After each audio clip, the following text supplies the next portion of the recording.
6 tips for overcoming lack of creative motivation.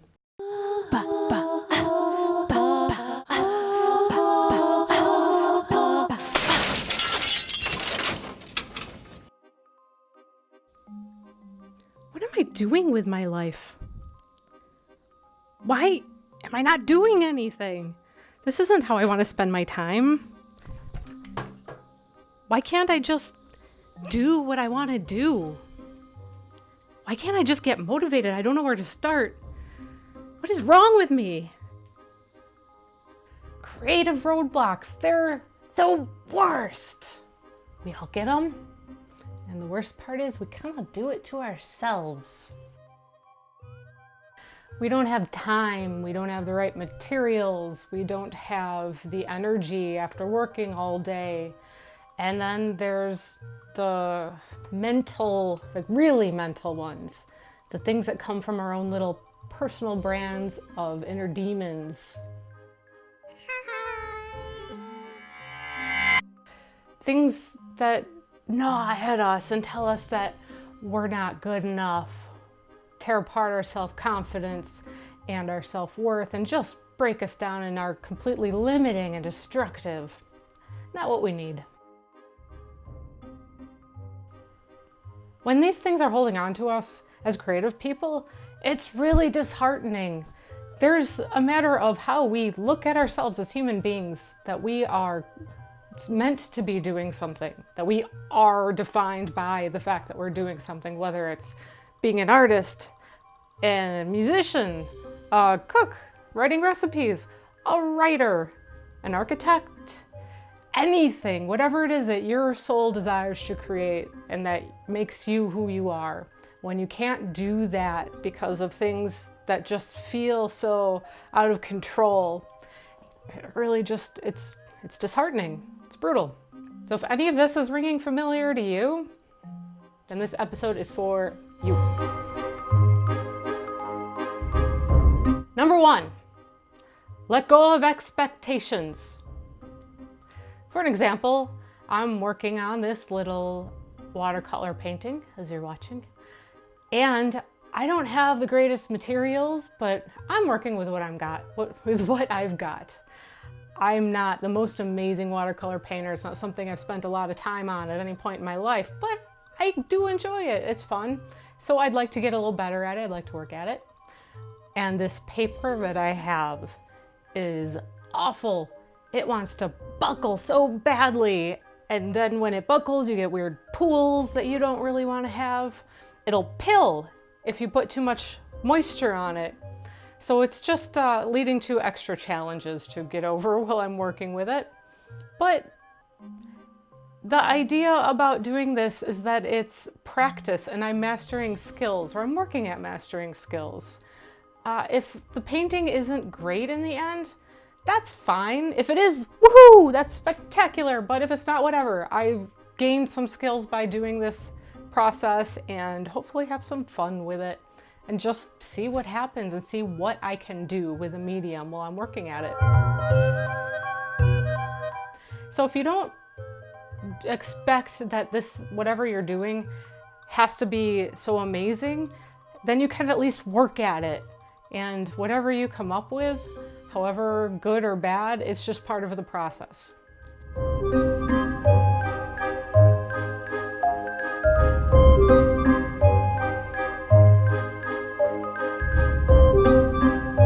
Number 2, take action. If we don't actually do what we want to be doing, then we're never going to grow at what we're doing or accomplish anything. You can't just say, hey, I'm a writer, but never sit down in front of a keyboard or with a pen in your hand and actually write anything down. Same thing goes for artists, musicians, everything. You have to do it. If you need to do some research and learn some things in the back end, that's fine. Learn what you need to learn, take that time, but don't let it become a crutch where you're not actually accomplishing anything. Make sure that you eventually take the dive off of that cliff, pick up whatever it is you need to pick up, the instrument, the pencil, the paintbrush, that ingredient, and make something out of it.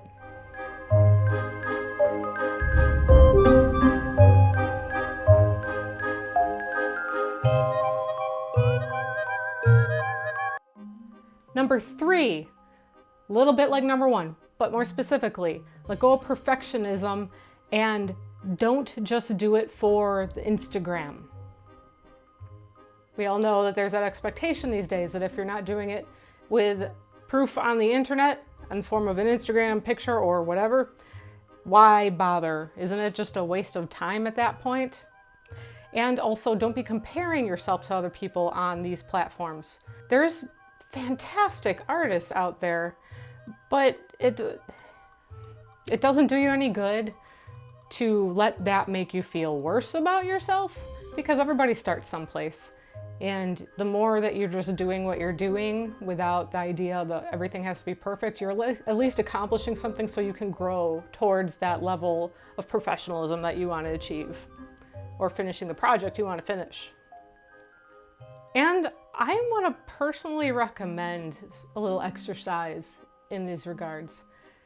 Purposefully create some garbage, some absolute trash. Do it on purpose. Do it with intention. How is that not going to be fun? And while you're doing it, you just might come onto something absolutely brilliant. And even if you don't, have some fun and do it. Again, number 2, a little callback.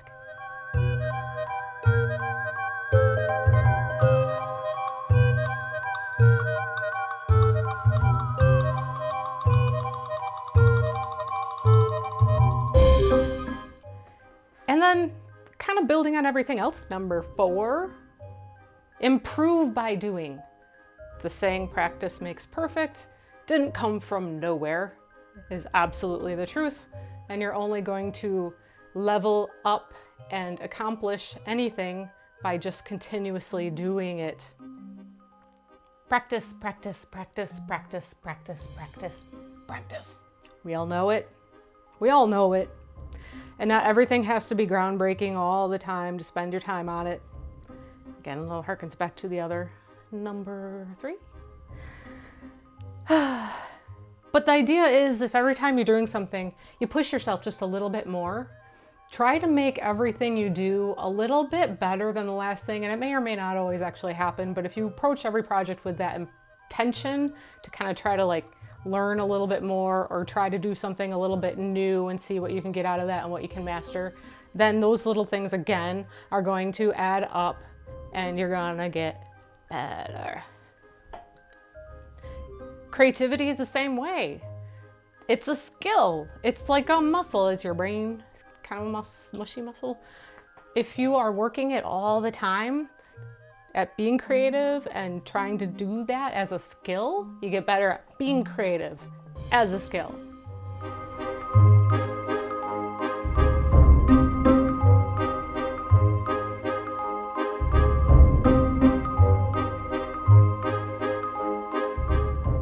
Number 5, acknowledge the journey. Remember that you're not necessarily right now working on where you're going to end up in your career, in your hobby, as a profession. If you look at it as the path, that you're on the path to get to that point, it can kind of relieve some of the pressure of expectation of everything has to be at a certain level, because you know that you're on your way to getting there. You have to start somewhere.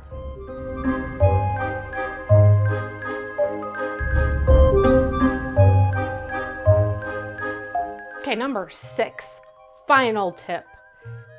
Make the time to do it. Set the timer on your phone when you get home from work or whatever, in the afternoon, in the morning if you're an early bird. 10 minutes. Put it down and just do a little bit of something. Either a step towards finishing your project, or writing down some scripting ideas for writing, or ideas for recipes, or play your guitar, whatever it is you want to do. Spend 10 minutes just until the timer goes off, and try to do it every day. Life happens, but there's always a new day, and that's a new start. So 10 minutes to start. When that feels like a manageable habit that you're creating, then expand it a little bit more at a time, whatever seems reasonable for you, 15 minutes, 20 minutes. If you don't have the time, you can fall back to the 10. But if you're taking those little bites, again, little tiny bites, all adds up to building your skill, to achieving your goal, to completing that project. So make the time. Tell your inner demons who's in charge. They're beholden to you. You are not beholden to them. Be the passionate people that we want to be. Put our work out into the world, if you so choose. It's time to tip the scales in our favor and start to climb our mountains. I believe in you.